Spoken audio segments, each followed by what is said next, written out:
We've got Jeff Turner from the Cockney Rejects on the phone. Jeff, how you doing, mate? Yeah, I'm okay, thanks, Gordon. Yeah, cushy, thanks, mate. Good, good. Are you blowing bubbles or you're not too happy? I'm a bit deflated as it goes, I've got to be honest, because I got like speak as a find. Sunderland, they was awful, really. I mean, they're the kind of games, I don't want to be too harsh on the Hammers, but they're the kind of games you've got to win at home, because we've got the big boys coming. You've got City, you've got Arsenal to come and all that. That was really a game we should have won, mate. What's the news on Andy Carroll? Well, Andy, they say that what's my views on him? I think it's a great signing for West Ham. No. How's his fitness, Jeff? Oh, fitness, yeah, fitness. I've heard that he's doing all right. The word is out there that he's back on the training ground. They're trying to nurse him through to appear in the next couple of weeks. And hopefully it'll be a mad thing to rush him back. But I'm telling you, we need him. We need him bad, you know? Yeah, the thing is, Jeff, though, I mean, you're 1-0 down going into the last 5 minutes and you get a point, you know, or the last 2 minutes you get a point. So you can't be too down yourself. You've got a point. I mean, you kept this proud, unbeaten record at home. You've gone on a good run at home. You're making Upton Park a fortress again. Last season, they weren't so great at home. The pressure was on the little clubs to go to West Ham, raise their game. You were like the Man City of that league, and they wanted to go and give you a game. Now you're finding it hard. And me and Gordon were talking about earlier, saying about if you're going to stay in the Premier League, you've got to get something from your home games. And, you know, points with 1-0 go points. But the plus point for me, for West Ham fans, is you're making that ground tough to go to again.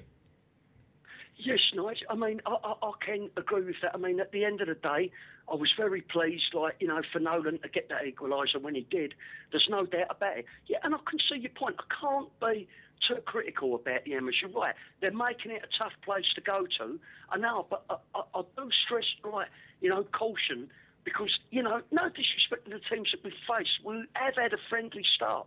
And it has been friendly. I'm watching our defence today, and I watched James Collins. He was badly at fault for the first goal, and he was at fault at Swansea a few weeks ago.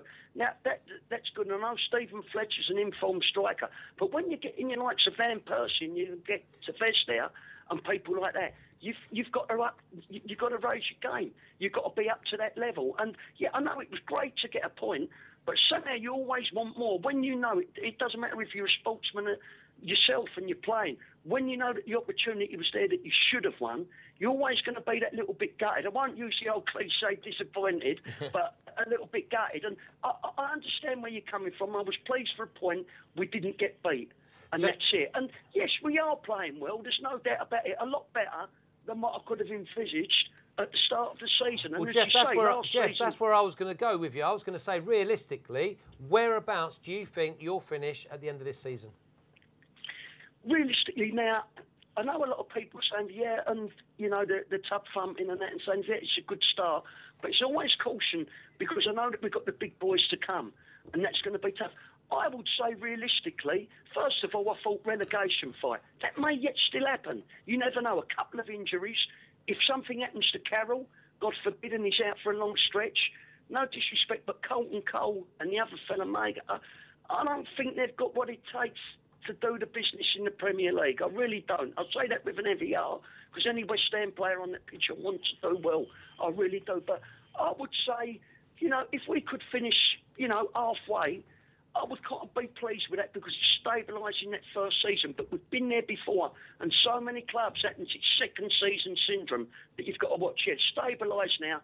Hopefully we can kick on. So I would say, you know, maybe 12th in the league, something like that, and that would not be a bad start. And I know I've got to be realistic. I'll tell you the one thing I think you'll do right, Jeff. I think the Sam Allardyce's experience as a Premier League manager, what he did at Bolton, I think that holds you in fantastic stead. You look at teams like Reading with McDermott, when it all goes a little bit wrong there, he hasn't been used to that kind of pressure. Southampton, they come back today, Flash's side, they come back today 1-4-1, but Nigel Atkins will be under huge pressure because he's not used to that kind of pressure.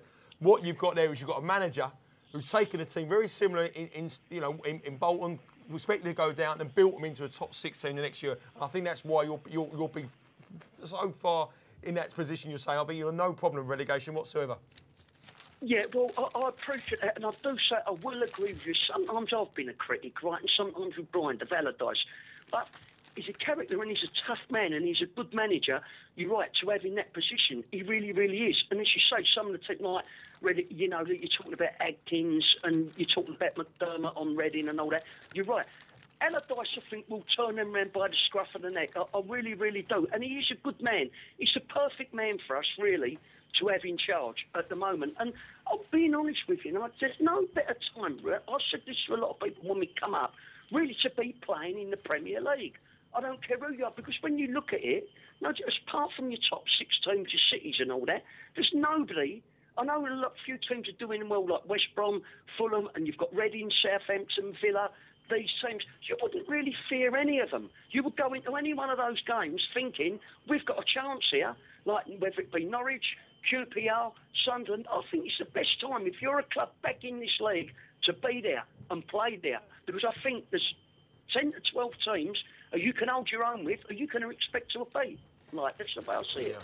Jeff, talking about holding your own, Hammers fan Kev Mitchell, he fights up in Scotland tonight. What chance he got coming away with maybe a points win? Well, I think with Kev, obviously I've followed Kev about and he's a mate of mine and I'm eagerly awaiting tonight with Kev's fight. Burns is a very, very good fighter. It could be, remember years ago there was a featherweight called Steve Robinson and he ended up like a WPO champ and he started dominating British fighters. Like he beat Duke McKenzie and he beat Paul Hodgkinson. It could turn out another one of them. But what I've said to Kev and spoke with him and said, the fight you want, one fight, because I'm a bit of a boxing historian, you want to go back to and watch this in 1987, is when Julio Cesar Chavez took on Edwin Rosario for his lightweight crown, and he fought the perfect fight. If Kev can get inside and he can use them combinations, people say it's an upset, but I am expecting, if Kev wins, I'm expecting 10 or 11 rounds, and I think he can do it. I really, really, really do. But Burns is a good fighter, and it's going to be a tough fight, but my prediction is Mitchell in 10 or 11 rounds. Well done. Well, cheers, Jeff. Jeff, before we go, a little bit of a rendition of the old Blowing Bubbles. Well, if I'd done that, I'd probably clear out the studio. As you know, I'm no crooner, but I'll have to pass on that one, because if me boys are listening, they won't talk to me when I get home. All right, well, maybe next time, Jeff, when we have you on, maybe you'll do it on the back of a 2 or 3-0 victory, eh? Oh, 2 or 3-0 victory. I'll tell you what, you bring me into your studio, and then I'll open me lungs. No problem. All right? Hey, I can't wait, Jeff.